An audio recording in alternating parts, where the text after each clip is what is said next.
Did you know it's possible to undo your prayers? That's right. You could pray for one thing, like you could pray for the healing of your marriage, but then undo your prayers. You could pray for health and healing and then undo them. You could pray for money, for wealth, but then undo your very prayers. How do you do that?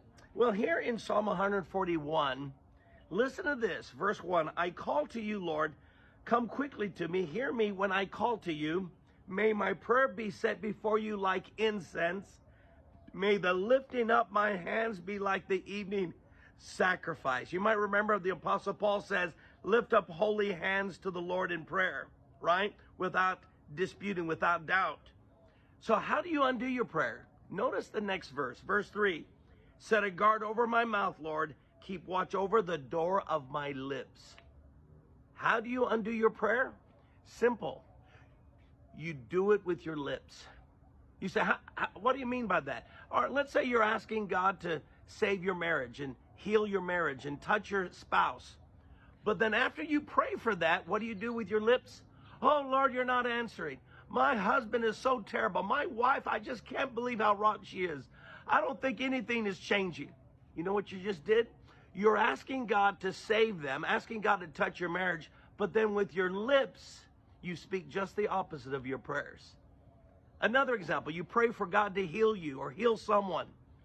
And then after you pray for healing, Lord, I still don't feel better. The doctors say I'm not getting better. I just feel so bad. I don't know if if God's gonna answer. See, what are you doing? With your lips, you've opened the door to the enemy to undo your prayers. You ask God for money and prosperity, and then you say with your mouth, I just don't have any money, enough money to pay my bills. I don't know what I'm going to do. What are you doing? You're undoing your prayers by your lips. And see, this is why we can't do this. And that's what some of you are doing right now when you're praying for something. You keep undoing what you're praying for. It's now time to stop it. So after you pray for something, what you got to do is say, God, now guard my lips, guard the door of my mouth so that I don't open it up and let the enemy undo what I've prayed for.